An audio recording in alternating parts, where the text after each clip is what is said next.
Welcome to The Explainer. I am absolutely thrilled you're here because today we are jumping straight into something truly mind-blowing.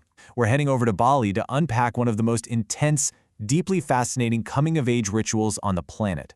It's a practice that literally blends raw physical endurance with incredibly deep spiritual philosophy. Honestly, it's going to completely challenge everything you thought you knew about growing up, human development, and what it actually takes to be considered an adult. Let's get right into it. Okay, I want you to picture this. You're sitting in a chair, you are wide awake, totally aware of everything around you, and there is absolutely no anesthesia, no numbing, no pain meds. Sitting right there in front of you is a priest holding a specialized ritual file, and they proceed to deliberately, methodically file down your teeth. Not all of them though, just the top 6 front teeth. You just have to sit perfectly still. You feel the friction building up, you might even see a spark fly, and this fine dust starts coating the inside of your mouth. Your actual tooth structure is being permanently reshaped right then and there. Okay, let's dive into this. Because if you're not from this culture, your brain is probably screaming one massive question right now. Why? No way, right? Why on earth would anyone willingly let a priest grind their teeth down?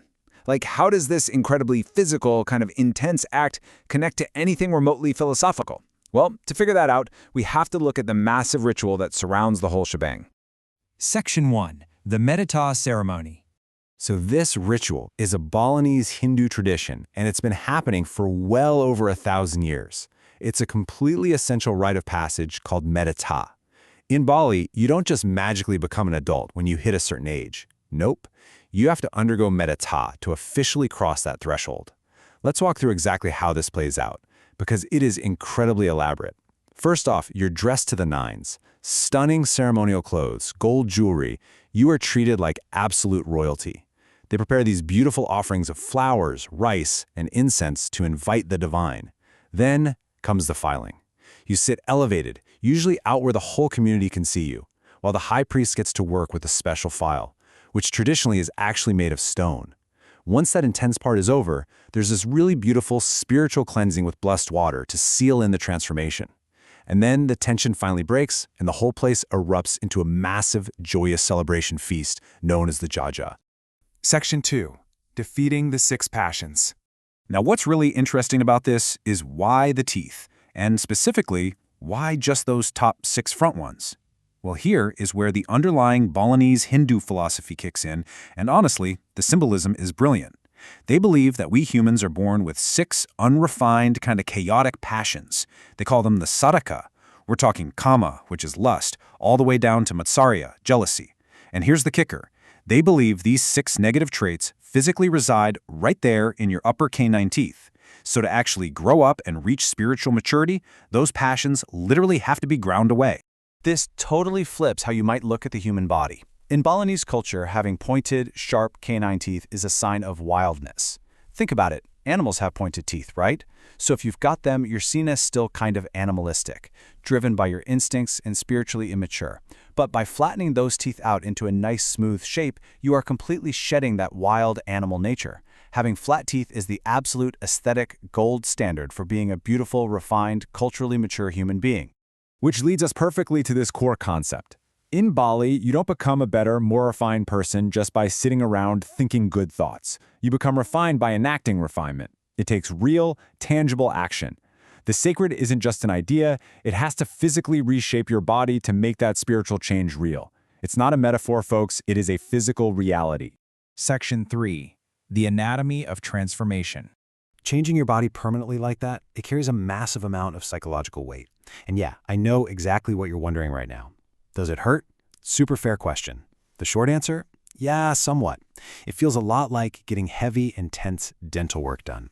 You got the vibration, the friction, the heat. But, and this is absolutely key, enduring that discomfort is exactly the point. So the crucial point is this. Sitting there and accepting this procedure without complaining proves you're actually ready to be an adult. It teaches you that true transformation requires a physical sacrifice. You're literally losing a piece of your old self. It proves your physical body is the actual site where spiritual work happens.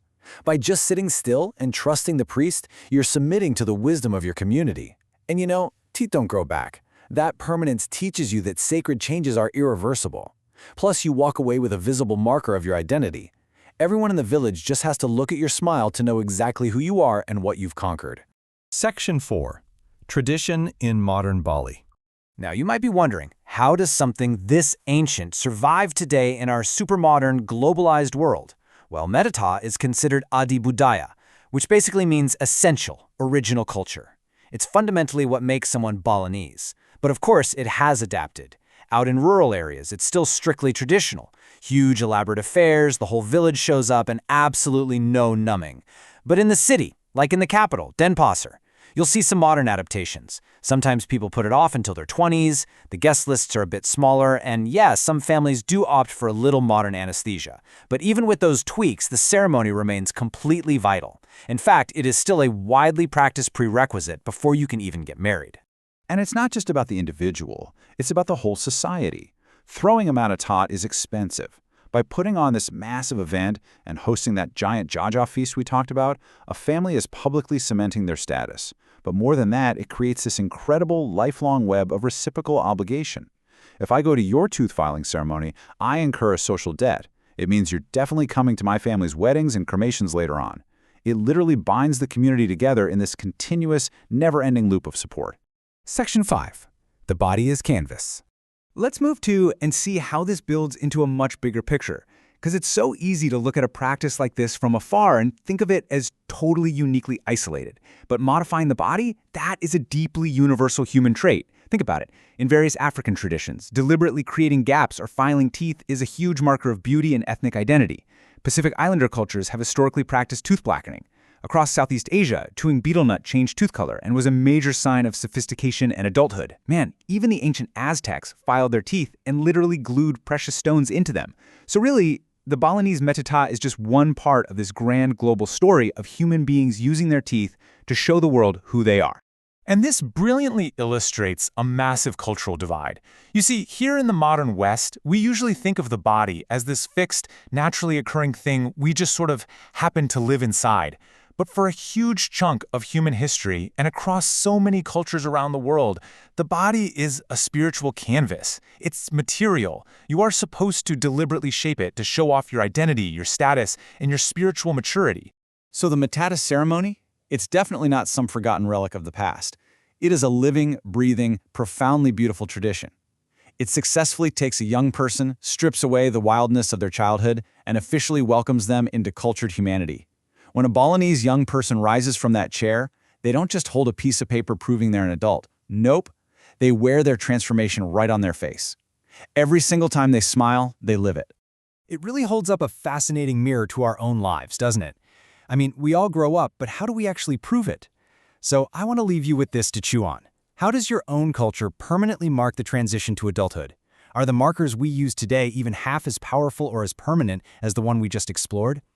Thank you so much for joining me on this explainer, and definitely keep exploring the amazing, wild rituals that make us human. Catch you next time.